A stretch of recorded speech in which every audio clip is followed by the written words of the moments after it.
What's up everyone? Welcome back to my YouTube channel The Commerce Hub.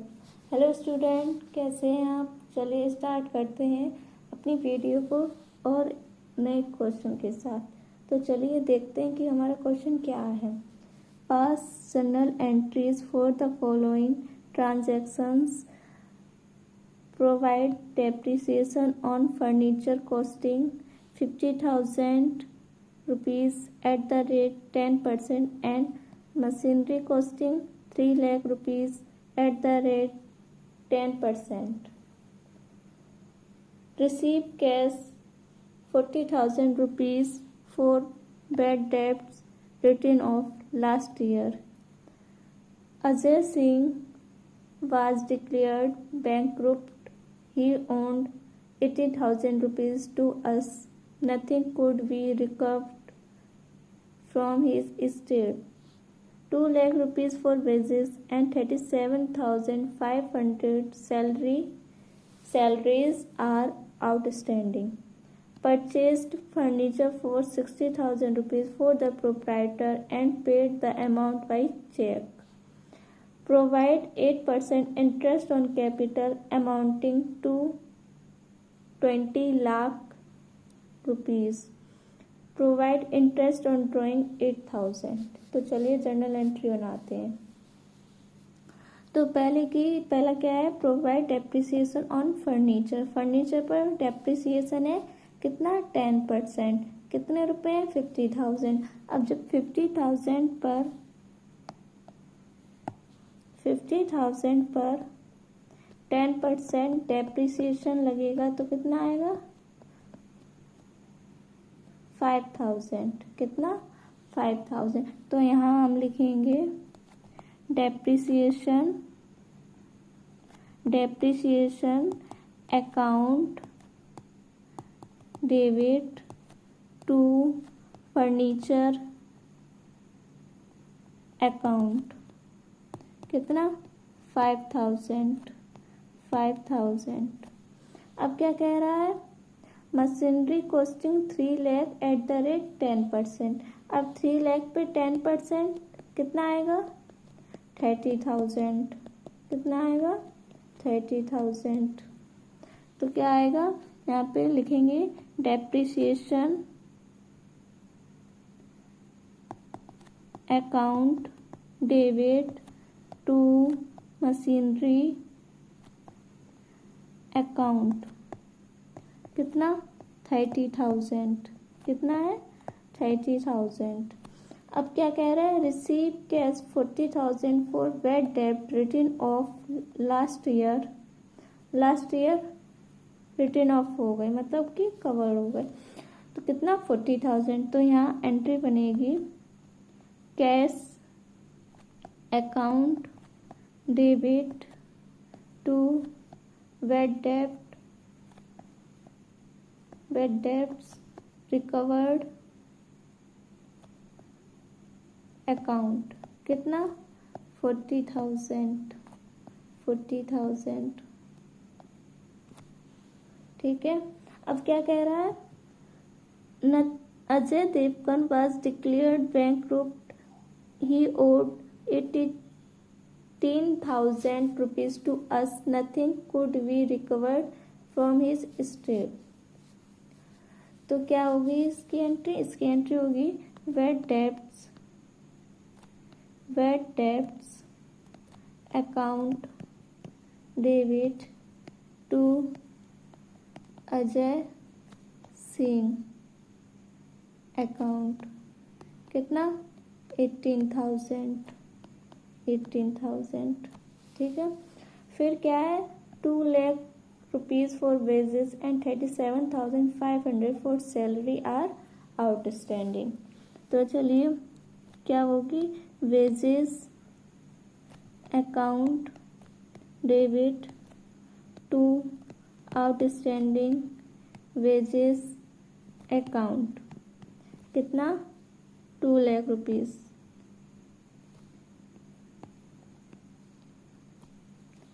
और फिर salaries are outstanding है, तो यहाँ पे ये आएगी सैलरीज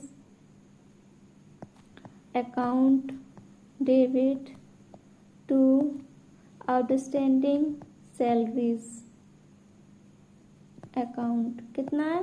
37,500। कितना? 37,500। अब क्या कह रहा है? Purchased furniture for 60,000 for proprietor and paid amount by cheque. तो इसकी एंट्री बनेगी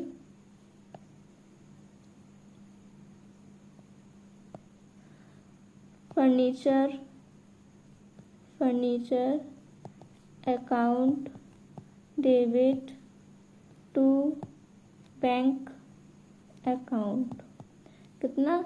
60,000। बाई चेक लिखा है इसलिए हम लोग बाई बैंक टू बैंक लिखेंगे 60,000। अब क्या कह रहे हैं? Provide 8% interest on capital to 20 lakh. अब 20 लाख पर 8% आएगा तो कितना हो जाएगा? वो 1,60,000। तो यहाँ लिखेंगे interest on capital account debit to capital account. कितना? 1,60,000। ठीक है। अब फिर provide interest on drawing 8,000 rupees. तो कितना होगा? Drawings account debit to interest on drawing account. कितना? 800। ठीक है। और इसके बाद हम लोग ऐसे लाइन करेंगे और यहाँ लिखेंगे टोटल। डेबिट का डेबिट, क्रेडिट का क्रेडिट, टोटल करके लिख देंगे तो आएगा हम लोगों का 5,58,500। 5,58,500। ठीक है। ये हमारा टोटल आएगा। अगर हमारा ये आंसर आता है तो बिल्कुल करेक्ट है। अब इसके बाद चलिए दूसरा क्वेश्चन।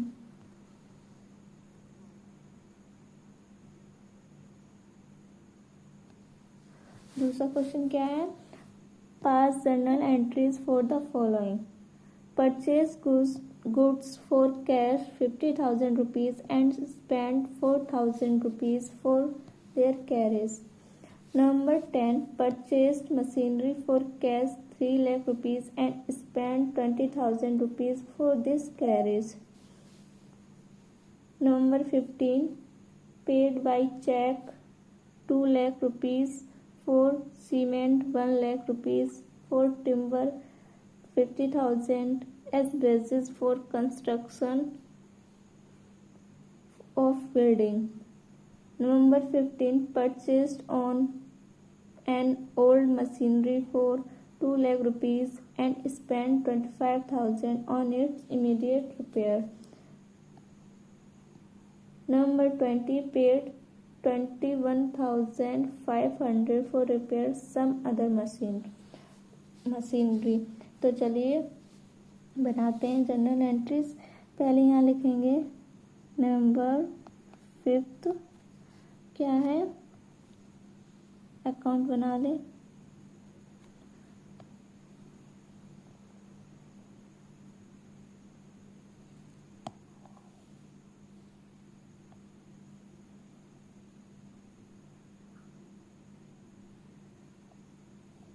LF का कॉलम जरूर बनाएं। अब यहाँ पे ऐसे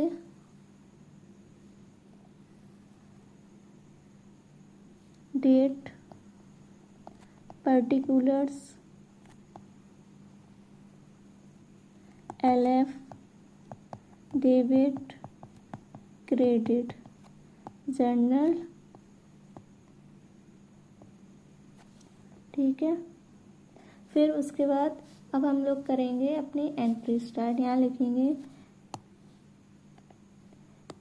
नवंबर 5 purchased goods for cash 50,000 rupees and spent 4,000 for their carriage.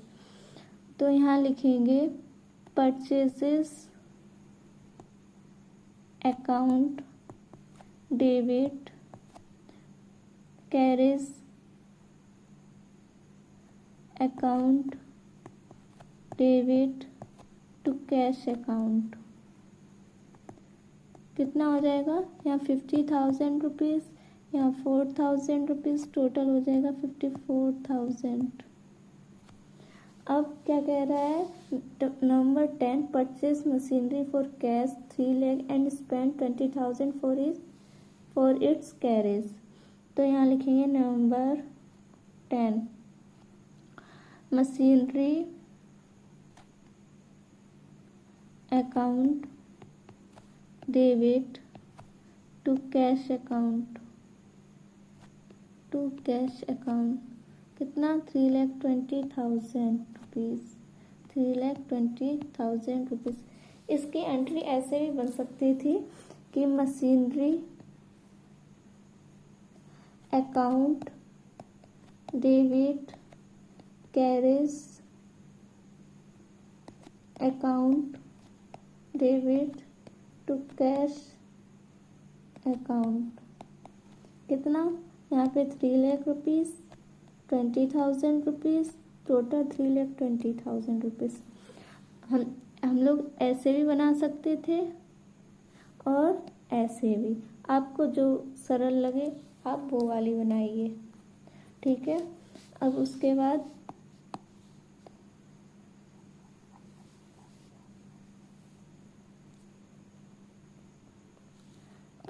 बाद चलिए अब करते हैं 15. November 15, paid by cheque 2 lakh rupees for cement, 1 lakh rupees for timber and 50,000 as wages for the construction of building. तो यहाँ पे लिखेंगे नवंबर 15, बिल्डिंग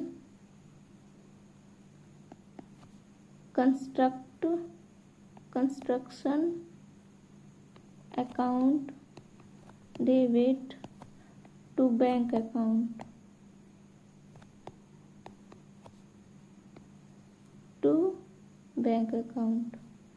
कितना? 3,50,000.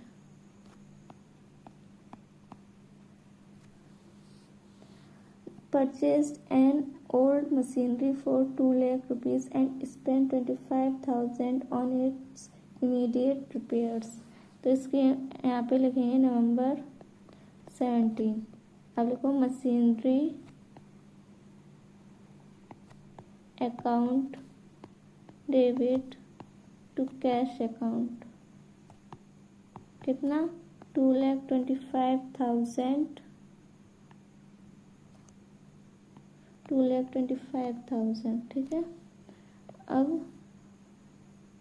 अब आपको यहाँ लिखना है November 20, paid 21,500 repairing some other machinery.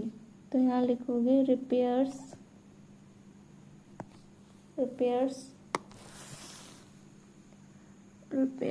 Account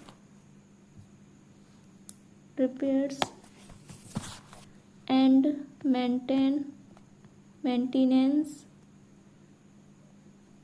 account debit to cash account. कितना? 21,500. अब उसके बाद हम लोगों को ऐसे लाइन खींचनी है और हम लोग टोटल कर देंगे. डेबिट का डेबिट, क्रेडिट का क्रेडिट. यहाँ लिखेंगे टोटल और यहाँ पे टोटल अमाउंट लिख देंगे. कितना है? 9,70,500. 9,70,500. ठीक है. आई होप आप लोगों को दोनों क्वेश्चंस बहुत अच्छे समझ में आए होंगे. अगर आपको क्वेश्चन समझ में आए तो वीडियो को लाइक ज़रूर कीजिए और चैनल को सब्सक्राइब कीजिए ताकि आप लोगों को ये वीडियोस क्वेश्चंस के सॉल्यूशन जल्द मिलते रहें. तब तक के लिए थैंक यू. Bye.